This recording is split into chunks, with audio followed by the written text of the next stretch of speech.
नमो नमः, नमस्कारः, वंदनम, अभिनंदनम। नव प्रभात की इस मंगल वेला में सभी को सुप्रभातम। और सबसे पहले डीडी न्यूज की ओर से आप सभी दर्शकों को गणतंत्र दिवस की अनंत शुभकामनाएं। मैं हूं आपके साथ गवीश द्विवेदी।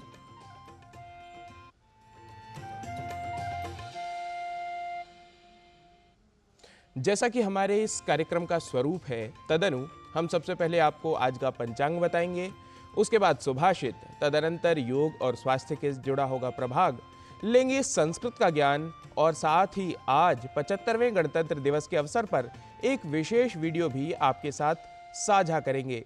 आइए अविलंब देखते हैं आज का पंचांग।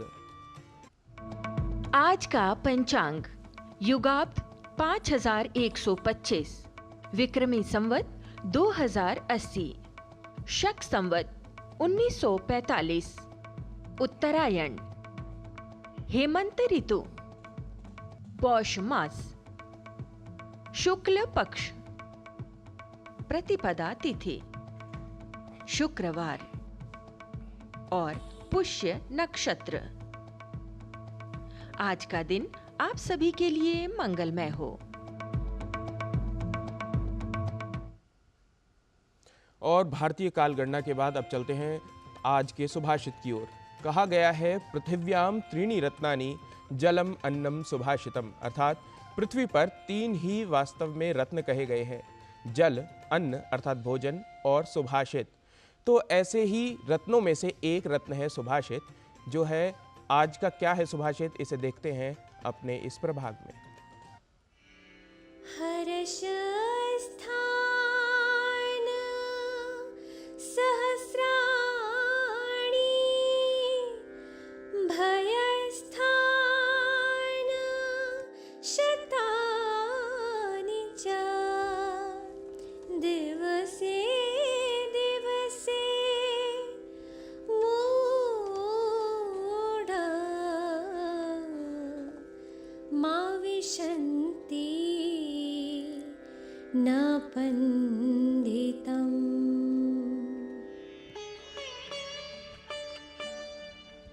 मूर्ख मनुष्य के लिए हर एक दिन हर्ष के 100 कारण व दुख के लिए हजारों कारण उपलब्ध होते हैं, पर जो पंडित अर्थात विवेकवान होते हैं, उनके मन का संतुलन ऐसे छोटे कारणों से नहीं बिगड़ता। For fools every day brings hundreds of reasons for happiness and sorrow, but for the wise nothing can disturb the tranquility of their mind. संसार में सभ्यता के विकास की कहानी में मिस्र, मेसोपोटामिया और चीन की सभ्यता के साथ भारत में विकसित हुई सिंधु घाटी सभ्यता बहुत ही विशेष है। सिंधु नदी और उसके आसपास के क्षेत्र में 3000 ईसा पूर्व में विकसित हुई सिंधु घाटी सभ्यता से लेकर वैदिक काल, षोडश महाजनपद, मौर्य काल से होते हुए गुप्त काल, पाल काल से मुगल काल तक भारत के प्राचीन शहर अपनी परंपरा को बरकरार रखे हुए हैं। भारतीय ज्ञान परंपरा की दूसरी कड़ी में प्रस्तुत है पुरातत्व और इतिहास से जुड़ी यह विशेष रिपोर्ट।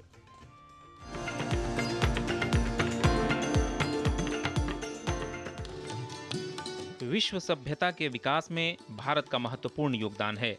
ईसा पूर्व 3000 से लेकर ईसा पूर्व 1750 तक भारत और आसपास के क्षेत्रों में सिंधु घाटी सभ्यता विकसित हुई। यह सभ्यता मूल रूप से नगरीय सभ्यता के विकास की कहानी है। वर्ष 1920 में भारतीय पुरातत्व सर्वेक्षण यानी ASI ने सिंधु घाटी से जुड़े स्थलों का उत्खनन प्रारंभ किया। इसके बाद वर्ष 1924 में ASI ने सिंधु घाटी सभ्यता के खोज की घोषणा की। सिंधु घाटी सभ्यता से जुड़े अन्य स्थलों जैसे हड़प्पा, मोहनजोदड़ो, अमरी, कालीबंगा, लोथल, राखीगढ़ी, बनावली और धौलावीरा के उत्खनन से प्राप्त साक्ष्य तत्कालीन भारतीय परंपरा की जानकारी देते हैं। हड़प्पा तथा मोहनजोदड़ो से प्राप्त असंख्य मातृदेवी तथा प्रकृति देवी की मूर्तियां बताती हैं प्राचीन भारतीय परंपरा प्रकृति से जुड़ी हुई है। वहीं सिंधु घाटी की खुदाई में मिले मिट्टी और पत्थर की मूर्तियों तथा मुहरों से पता लगता है कि भारत में मातृदेवी, पशुपति शिव की पूजा और पीपल, नीम आदि पेड़ों तथा नागादि जीव जंतुओं की उपासना प्रचलित थी। यानी भारत में प्रारंभ से ही प्रकृति के संरक्षण की पहल दिखाई देती है। यही नहीं, वैदिक काल में ही ऋग्वेद, सामवेद, यजुर्वेद और अथर्ववेद, वेदांग, उपनिषद, पुराण की रचना हुई। प्राचीन भारतीय ज्ञान परंपरा से जुड़े संगीत के राग भी वेदों से जुड़े हुए हैं। इसके अलावा कल्प यानी अनुष्ठान विज्ञान और ज्योतिष इसी कालखंड में विकसित हुआ, जो आज भी संसार में भारत की महत्ता को स्थापित कर रहा है। सिंधु सभ्यता के पतन के लगभग 1000 साल बाद 6ठी शताब्दी ईसा पूर्व में नई क्रांति आई।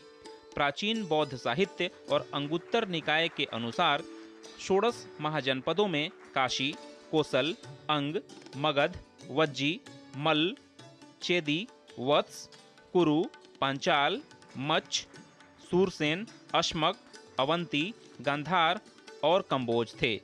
पुरातत्वविद बताते हैं कि लोहे की खोज से भारत के सभी 16 महाजनपदों में मगध सबसे शक्तिशाली बना। इस महाजनपद के कालखंड में ही महावीर और महात्मा बुद्ध जैसे व्यक्तित्व ने जन्म लिया, जिनसे हमारी प्राचीन ज्ञान परंपरा को संसार के कई देशों में पहचान और विस्तार मिला। लोहे की खोज ने पूरे भारत में एक नई क्रांति लाके रख दी। बौद्ध साहित्य, अंगुत्तर निकाय और भगवती सूत्र के अनुसार 16 महाजनपद का उद्भव 6ठी शताब्दी ईसा पूर्व में देखने को मिलता है। इसमें मगध सबसे शक्तिशाली साम्राज्य के रूप में उभरकर सामने आया और इसी समय 2 महान विभूतियों ने यहाँ जन्म लिया, जो महात्मा बुद्ध और महावीर के रूप में जाने जाते हैं। इन्होंने अपने ज्ञान के प्रकाश से पूरे देश ही नहीं, पूरे विश्व में अपनी कीर्ति फैलाई। इतिहास में बनारस सबसे प्राचीन शहर है और ऐतिहासिक साक्ष्य भी इसके प्रमाण हैं। हाल ही में प्राचीन कोसल यानी अयोध्या में रामलला की प्राण प्रतिष्ठा से विश्व में प्राचीन भारतीय परंपरा के प्रति लोगों की रुचि बढ़ी है। सा प्रथमा संस्कृति ही विश्ववारा। संसार के कई देशों में हमारी ज्ञान परंपरा को लेकर अब शोध हो रहे हैं। हमारी परंपरा से लगातार विश्व का तेजी से जुड़ाव बताता है कि हमारी ऐतिहासिक, सांस्कृतिक और धार्मिक विरासत विश्व कल्याण पर आधारित है। Ravishankar Singh, DD news, Delhi.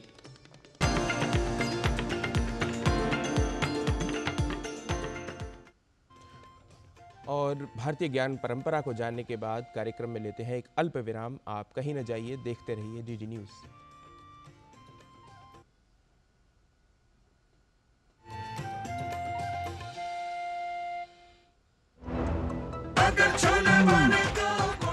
गोल्डी छोले मसाले, जहाँ जाए रिश्ते बनाए, जहाँ जाए रिश्ते बनाए, गोल्डी मसाले।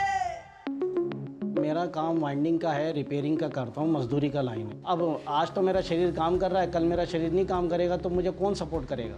पेंशन नहीं है तो जीवन नहीं है। फिर ये ऐसा है जैसे शरीर के अंदर खून का होना, अगर खून नहीं है तो शरीर बेकार है। एनपीएस में जो मेरी आमदनी है उसमें मैं थोड़ा थोड़ा जमा कर लेता हूँ और मुझे पूरा यकीन भी है कि मेरा बुढ़ापा सही कटेगा पेंशन के थ्रू। अपने बेहतर कल को सुनिश्चित करने के लिए एनपीएस जरूरी है। टाइम पे खा लेना और प्लीज बाइक धीरे चलाना जी। और ये तुम्हारी सेफ्टी के लिए। अरे एक बात तो रह गई। LIC? ये हमारी सेफ्टी के लिए। दिल की सुनो, LIC चुनो। LIC हर पल आपके साथ। ग्रामीण अर्थव्यवस्था के संरक्षक, agriculture insurance company of India. AIC।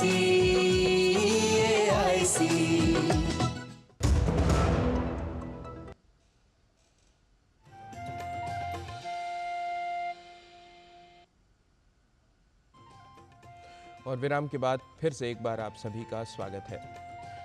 घुटने का जोड़ खराब होने पर कई बार ऐसी स्थिति हो जाती है कि दैनिक कार्यों को करने में बहुत परेशानी का सामना करना पड़ता है और दैनिक गतिविधियां भी सीमित हो जाती हैं। जब जोड़ खराब होने से अत्यधिक समस्या होने लगे तो ऐसे में जॉइंट रिप्लेसमेंट सर्जरी वरदान साबित हो सकती है। आइए देखते हैं इससे संबद्ध यह रिपोर्ट।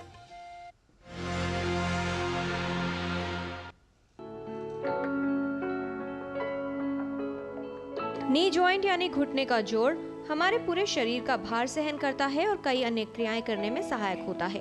मोटापा, चोट, ऑस्टियोआर्थराइटिस और कुछ अन्य कारणों से घुटने खराब हो सकते हैं। ऐसे में जोड़ को बदलने की आवश्यकता होती है। थोड़ा सा भी चलने में उसको दर्द होता है, वो कितनी भी कोशिश कर ले उसकी चाल धीमी और मुश्किल से वो 15-20 मीटर या 50 मीटर से ज़्यादा नहीं चल सकता है मतलब बिना रुके एक दफ़े में। तो अगर उसकी जो एक्टिविटीज़ ऑफ डेली लिविंग हैं वो सिवियरली रिस्ट्रिक्टेड हैं, दर्द बहुत ज़्यादा होता है, दर्द जब वो नहीं भी चलते हैं तब भी दर्द रहता है, सीढ़ी चढ़ना उतरना तो बहुत ही मुश्किल है, ऑलमोस्ट इम्पॉसिबल है, ज़मीन पे बैठना ऑलमोस्ट इम्पॉसिबल है। तो ये सब चीज़ें पॉइंट करती हैं कि जो उनकी आर्थराइटिस है वो एंड स्टेज पे आ गई है। एंड स्टेज मतलब वो कई महीनों तक यही कंडीशन, आपने सारा ट्रीटमेंट एग्जॉस्ट कर लिया, दवाई भी ले ली, सिकाई भी कर ली, फिजियोथेरेपी भी करा लिया, डॉक्टर से भी मिल लिए, बट कोई आराम नहीं मिला, तब जाके आपको ये समझना चाहिए कि अब आपकी एंड स्टेज आ गई है जॉइंट की और अब उसमें रिप्लेसमेंट के अलावा कोई और परमानेंट इलाज नहीं है। नी जॉइंट रिप्लेसमेंट में प्रभावित जोड़ को निकाल दिया जाता है और उसके स्थान पर आर्टिफिशियल जॉइंट यानी कृत्रिम जोड़ लगाया जाता है। नी रिप्लेसमेंट तो बेसिकली उसमें क्या है कि जो हमारी हड्डियां होती हैं तो उनके एंड्स पे जॉइंट में कार्टिलेज होता है जो कि उस हड्डी को स्मूथ बना के रखता है, और तब जबकि वो जॉइंट हम यूज़ करते हैं तो फिर उसमें पेन नहीं होता है क्योंकि वो कार्टिलेज आपस में जो है रगड़ नहीं खाता है, काफ़ी स्मूथ होता है। बट वो जब घिस जाता है तो उसको रिप्लेस करना पड़ता है। तो जो बोन के एंड्स हैं, तो जैसे नी में जो थाई बोन का जो नीचे का हिस्सा है जो एंड है, और जो टांग की बोन है उसका जो ऊपर का हिस्सा है वो बोन एंड, और वो जो ख़राब कार्टिलेज है उसको हम हटा के और वहाँ पे फिर हम जो है एक इम्प्लांट लगाते हैं जो कि डिफरेंट मटेरियल्स का होता है। कॉमनली टाइटेनियम के इम्प्लांट्स और कोबाल्ट क्रोम के इम्प्लांट्स होते हैं, तो उनको हम सीमेंट के साथ वो एंड काट करके उनको फिक्स कर देते हैं। तो इस प्रकार से हम एक नया आर्टिफिशियल जॉइंट बनाते हैं। कृत्रिम जोड़ लगवाने के बाद कुछ ही दिनों में व्यक्ति ठीक हो जाता है और अपने रोजमर्रा के कार्य सामान्य रूप से करने में सक्षम हो जाता है। किरण Bhardwaj, DD news.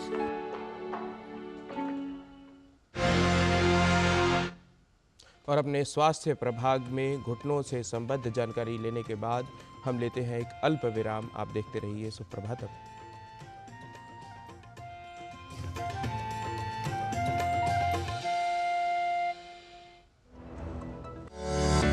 NPS is a mode of creating post-retirement corpus having two basic characters in it with its hand: disciplined saving and vigilant investment.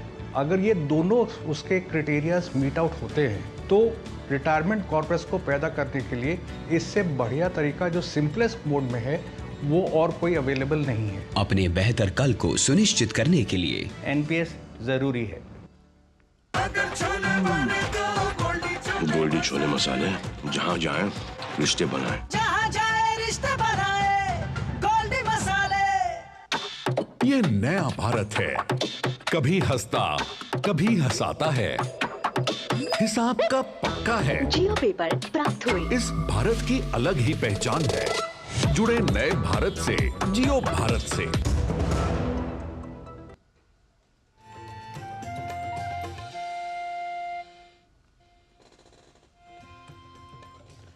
और सुप्रभातम में आप सभी का पुनः एक बार स्वागत है। योग हमारे चित्त, मन, मस्तिष्क को शांत रखता है। प्राणायाम से हमारी श्वास प्रक्रिया में सुधार होता है। आजकल के इस दौड़भाग के जीवन में योग की आवश्यकता तो स्वतः सिद्ध है। आइए देखते हैं कौन से आसन व प्राणायाम बताए जा रहे हैं आज के इस योग सूत्र में और इनके क्या हैं लाभ, देखते हैं। नमस्ते, मैं श्रुति नायर। आइए आज हम देखेंगे कैसे हम अपने कूल्हा यानी हिप को फ्लेक्सिबल कर सकते हैं। आइए शुरू करते हैं। शुरुआत करते हैं कुछ स्ट्रेचेस से। स्ट्रेच करने के लिए सबसे पहले हम अपने पैरों को आगे खोल देंगे। पैरों को आगे खोलकर हम इसे दाएं और बाएं ओर खोल देंगे। पैरों को खोलने के बाद हम धीरे धीरे एक एक हाथ से आगे की ओर झुकेंगे। अपनी क्षमता के हिसाब से जितना हो सके आगे की तरफ झुककर अपने बॉडी को स्ट्रेच करेंगे। थोड़ी देर रुककर फिर से हम पीछे आएंगे और इसे हम 2-3 बार दोहराएंगे। 2-3 बार करने के बाद हम चलेंगे उठान प्रस्थासन में, यानी कि लिजर्ड पोज। लिजर्ड पोज के लिए हम फिर अपने दोनों पैरों को बीच में लेंगे और यहाँ से बाएं ओर से अपने घुटने पे आ जाएंगे। घुटने के आने के बाद हम दोनों पैरों को हवा में उठा लेंगे। एक पैर को यानी अपने बाएं पैर को पहले अपने दोनों हाथों के बाहर लेंगे। दोनों हाथों के बाहर अपने बाएं पैर को लेकर धीरे धीरे अपने हाथों को नीचे लेंगे। दाएं पैर को हवा में रखने की कोशिश। यहां थोड़ी देर रुककर हम फिर धीरे धीरे ऊपर आएंगे और अपने बाएं पैर को पीछे लेंगे। यहां से हम फिर अपने दाएं पैर को बाहर लेंगे अपने दोनों हाथों के और दोनों हाथों से फिर नीचे जाएंगे। थोड़ी देर रुककर फिर हम ऊपर आएंगे और पैर को पीछे लेकर अधोमुख श्वानासन में आकर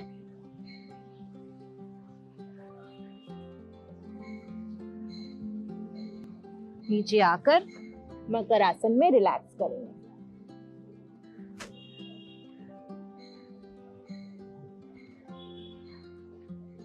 तो ये थे कुछ आसन जो हमारे हिप को ओपन करने में हमारी मदद करेंगे। अब हम कुछ टिप्स जानेंगे योग गुरु डॉक्टर हंसाजी योगेंद्र जी से। नमस्कार। आज की जीवन शैली ऐसी हो चुकी है कि हम एक जगह लंबा समय बैठते हैं और इसीलिए हमारी कमर के नीचे का भाग कूल्हे, वहाँ वजन बढ़ जाता है, वहाँ दर्द भी होता है। बहुत ज़रूरी है इस भाग का ध्यान दिया जाए। तो अमुक चीज़ें करनी ही है, जैसे आप चल रहे हो, सीढ़ियाँ चढ़ रहे हो, इससे वो मसल्स का यूज़ होता है। आप लेट कर दोनों पैरों को जोड़ते हैं, जिसे हम भद्रासन कहते हैं, और पैरों को जरा हिलाएं, इससे भी बहुत फ़ायदा होगा। बहुत ज़रूरी है कि आप चलते फिरते रहें, एक जगह लंबा बैठे नहीं, तो बहुत अच्छा रहेगा। और जब हम खड़े हैं तो पाँव को आगे और पीछे ऐसे उन्हें घुमाएं, मतलब उसे स्विंग करें दोनों पैरों को। ये भी कूल्हों के लिए बहुत अच्छा रहेगा। इसलिए एक्टिव रहें और अपना ध्यान दें। नमस्कार। और योग के बाद अब समय हो चला है संस्कृत सीखने का। हम जब किसी से पहली बार मिलते हैं तो सामान्य रूप से वह हमारा नाम पूछते हैं और साथ ही पूछते हैं कि आप क्या करते हैं, अर्थात हमारे प्रोफेशन के बारे में वे पूछते हैं। वाक्यों की इसी संरचना को आज हम संस्कृत पाठशाला में सीखेंगे। आज के इस अंक में हमारे वाक्य स्त्रीलिंग से ही संबद्ध होंगे। तो आइए सीखते हैं कि हमें कैसे अपना नाम व अपना अपना कार्य संस्कृत में बताना है।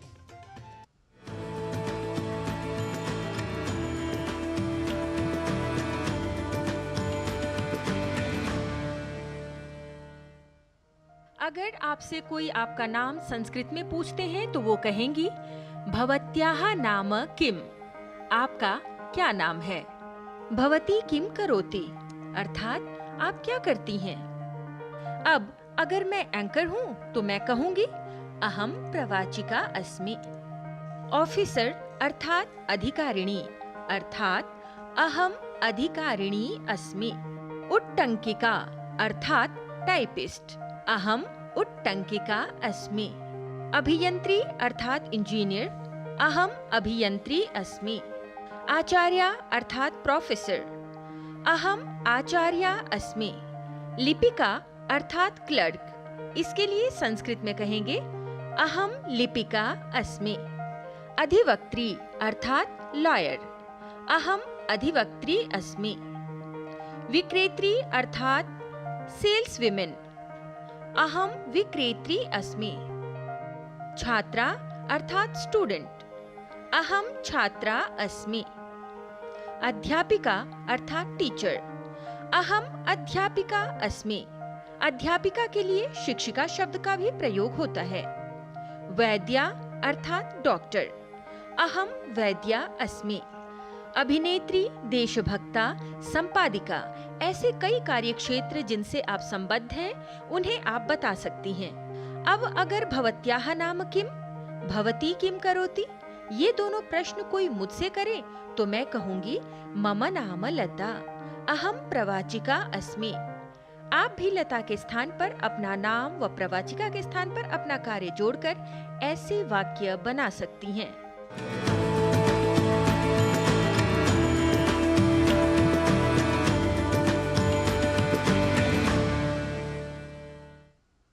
और इन्हीं प्रभागों के साथ अब समय हो चला है सुप्रभातम कार्यक्रम में आपसे अनुमति लेने का, परंतु आप कहीं न जाइए। 75वें गणतंत्र दिवस के इस प्रभात वेला में देखिए देशभक्ति, राष्ट्र प्रेम से परिपूर्ण यह वीडियो। तब तक के लिए हमें व सुप्रभातम के हमारे सभी सहयोगियों की दीजिए अनुमति। नमस्कार। आप सभी को पुनरेक बार गणतंत्र दिवस की अनंत शुभकामनाएं।